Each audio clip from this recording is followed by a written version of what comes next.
Hello दोस्तों, नमस्ते, अस्सलाम वालेकुम, केम छो, सत श्री अकाल। जिस भी भाषा में आप मुझसे जुड़ाव महसूस करें, मैं शब्बो खान आपका आपके अपने चैनल हिंदी क्लासेस में उसी भाषा के साथ आपका स्वागत और अभिनंदन करती हूं। और इसी आशा के साथ कि आप अपना एक कदम ज़रूर प्रत्येक दिन अपने लक्ष्य की ओर आगे बढ़ा रहे होंगे।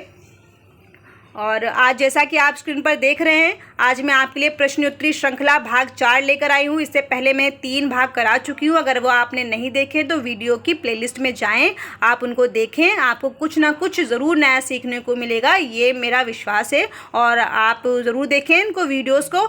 और अगर चैनल पर नए हैं तो साइड में बने बेल आइकॉन को प्रेस करें, चैनल को सब्सक्राइब करें, अपने फ्रेंड सर्कल में ज़्यादा से ज़्यादा चैनल को शेयर करें और अपने महत्वपूर्ण सुझाव कमेंट बॉक्स में ज़रूर दें।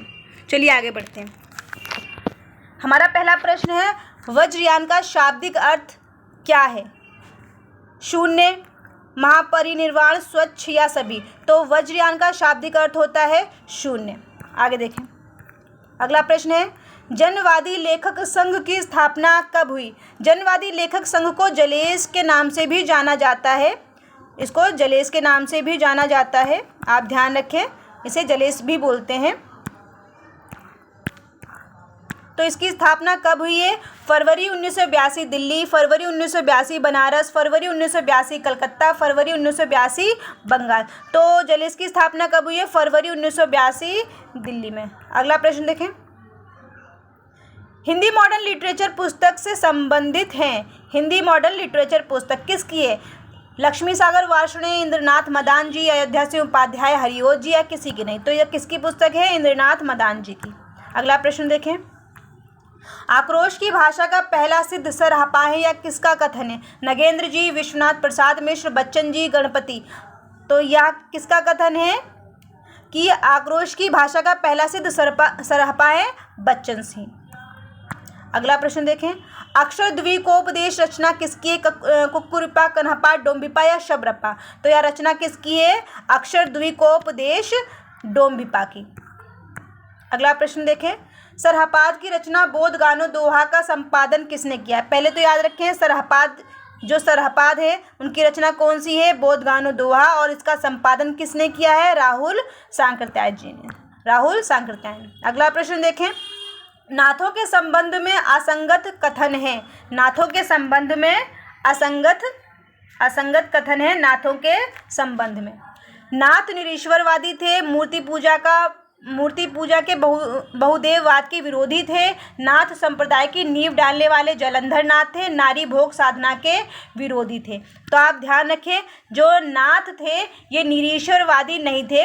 नाथ ईश्वर पर विश्वास करते थे, लेकिन मूर्ति पूजा के बहुदेववाद के विरोधी थे। इनका मानना था कि जो अलग अलग प्रकार के देवी देवताओं की जो पूजा की जाती है मूर्तियों के थ्रू, उसके ये विरोधी थे। उनका मानना था ये नहीं करना चाहिए। और अगला जो था, नाथ संप्रदाय की नींव डालने वाले जालंधर नाथ थे, ये भी ठीक है। नारी भोग साधना के विरोधी थे, ये भी ठीक है। तो आप एक चीज़ और ध्यान रखें यहाँ पर, एक पॉइंट और, कि नारी भोग साधना के जो विरोधी नहीं थे, जो नारी भोग साधना के पक्षधर थे, वह कौन थे? सिद्ध। ये प्रश्न भी बनता है कि सिद्धों के बारे में अलग अलग पॉइंट दे दिए जाते हैं और इसमें से बोला जाता है कौन सा नहीं है या कौन सा गलत है सिद्धों के बारे में। तो वहाँ ये ऑप्शन रहता है। तो ये ध्यान रखें, सिद्ध जो थे वो नारी भोग साधना के पक्षधर थे, और जो नाथ थे ये नारी भोग साधना के पक्षधर नहीं थे, ये विरोधी थे। ये ध्यान रखें, इंपॉर्टेंट प्रश्न बनता है यहाँ से। अगला प्रश्न देखिए। असंगत कथन है। नागार्जुन सिद्ध संप्रदाय, लक्ष्मी करा, ये लक्ष्मी करा है, लक्ष्मी करा सिद्ध संप्रदाय, पूरन भगत नाथ संप्रदाय, और कृष्णपा सिद्ध संप्रदाय। तो ध्यान रखें, नागार्जुन सिद्ध संप्रदाय से संबंधित नहीं है, नागार्जुन नाथ संप्रदाय से संबंधित है, ध्यान रखें। और पूरन भगत का एक नाम चौरंगी नाथ भी, इसको भी ध्यान रखें कि पूरन भगत ही चौरंगी नाथ के नाम से भी जाने जाते हैं। तो इसका उत्तर क्या हो जाएगा? नागार्जुन सिद्ध संप्रदाय से संबंधित नहीं है, यही असंगत है, यही गलत उत्तर। नागार्जुन किससे संबंधित है? नाथ संप्रदाय से। अगला प्रश्न देखें। हजारी प्रसाद द्विवेदी ने अपभ्रंश का प्रथम कवि किसे माना है? किसने बोला है हजारी प्रसाद द्विवेदी, और क्या माना है अपभ्रंश का प्रथम कवि? तो स्वयंभू को, पुष्पदंत को, या ये मूवी नहीं, मुनिराम है, ये मुनिराम को या देवसेन को। तो किसको माना है? पुष्पदंत को हजारी प्रसाद द्विवेदी के अनुसार है। तो ध्यान रखें, यहाँ से प्रश्न अलग अलग बनते हैं और इसका उत्तर अकॉर्डिंग टू प्रश्न रहेगा, जैसा प्रश्न रहेगा उसका उत्तर वैसा ही बनेगा। तो यहाँ हजारी प्रसाद द्विवेदी के अनुसार पूछा है तो यहाँ पर पुष्पदंत रहेगा। आगे देखिए, मच्छिंद्रनाथ या मत्स्येंद्रनाथ का मूल नाम क्या था? विष्णु शर्मा, शरद शर्मा, राम शर्मा या भैरव देव? तो क्या था इनका मूल नाम? विष्णु शर्मा। ध्यान दें। आगे देखें अगला प्रश्न, नाथ संप्रदाय से संबंधित असंगत कथन है। नाथ का शाब्दिक अर्थ स्वामी या संरक्षक के रूप में अथर्ववेद या तैत्तिरीय उपनिषद में मिलता है। बिल्कुल सही है। नाथ का जो शाब्दिक अर्थ जो है वो स्वामी या संरक्षक के रूप में अथर्ववेद और तैत्तिरीय उपनिषद में मिलता है। ये ध्यान रखें, यहाँ से ये प्रश्न पूछा जा सकता है कि ये जो तैत्तिरीय नाथ संप्रदाय का जो शाब्दिक अर्थ है वह कहाँ से मिलता है। ये भी प्रश्न अलग से भी बन सकता है, तो बिल्कुल ध्यान रखें ये। और हजारी प्रसाद द्विवेदी ने इन्हें अवधूत कहा है। बिल्कुल सही है, ये भी ठीक है।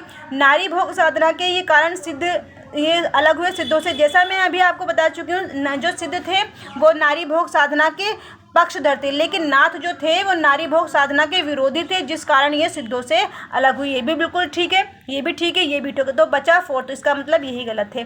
नाथ संप्रदाय की भाषा अपभ्रंश मिश्रित नहीं थी। तो नाथ संप्रदाय की जो भाषा थी वह अपभ्रंश मिश्रित हिंदी थी। ठीक है, ध्यान रखें, ये नहीं की वजह से प्रश्न जो यहाँ पर ये उत्तर गलत हुआ है।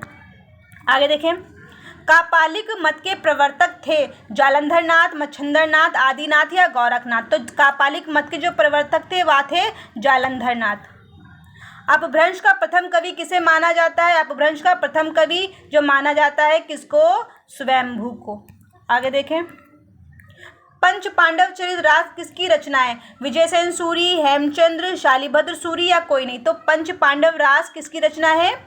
शालिभद्र सूरी की। आगे देखें, अगला प्रश्न देखो, शुक्ल ने रासो शब्द की उत्पत्ति मानी है। रासायन से, रसिक से, राजसु से या रास से? तो शुक्ल ने जो रासो शब्द की जो उत्पत्ति मानी है वह मानी है रसायन से। अगला प्रश्न, पृथ्वीराज रासो से संबंधित असंगत कथन है।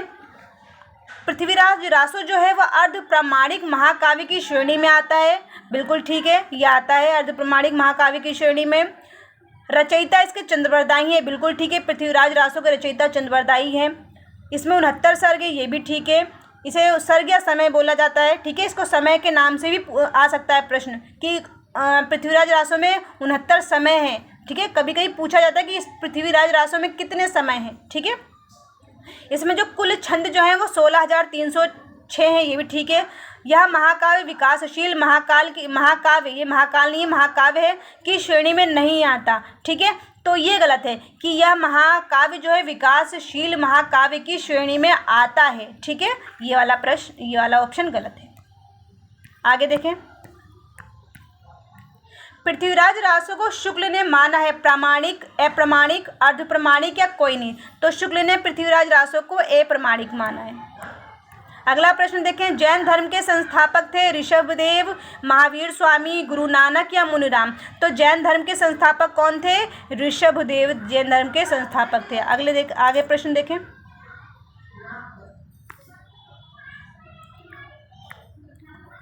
आगे देखें,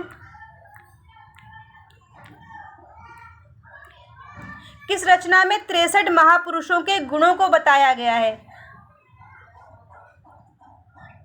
किसमें बताया गया? महापुराण, जैन पुराण, जसहरचर्यु, परमात्म प्रकाश, पाहुर दोहा।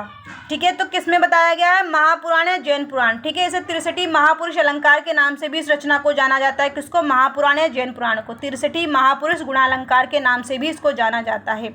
अगला प्रश्न देखें, चंदनवाला रास पुस्तक से संबंधित हैं आशुग, देवसेन, वज्रसेन, सूरी या मुनिराम? तो चंदनवाला रास किसकी पुस्तक है? चंदनवाला रास आशुग की पुस्तक है। किसकी है? आशुग की पुस्तक है। ठीक है, आज के लिए बस इतना ही और मिलते हैं अगली वीडियो में बने रहने के लिए आपका बहुत बहुत धन्यवाद। एक बार फिर से आप चैनल को ज़्यादा से ज़्यादा लाइक करें, सब्सक्राइब करें, शेयर करें, अपने फ्रेंड सर्कल में भेजें, अपने उन्हें जुड़ने के लिए बोलें, हमारे चैनल को सब्सक्राइब करने के लिए बोलें और अपने महत्वपूर्ण सुझाव ज़रूर दें। धन्यवाद, मिलते हैं अगली वीडियो में।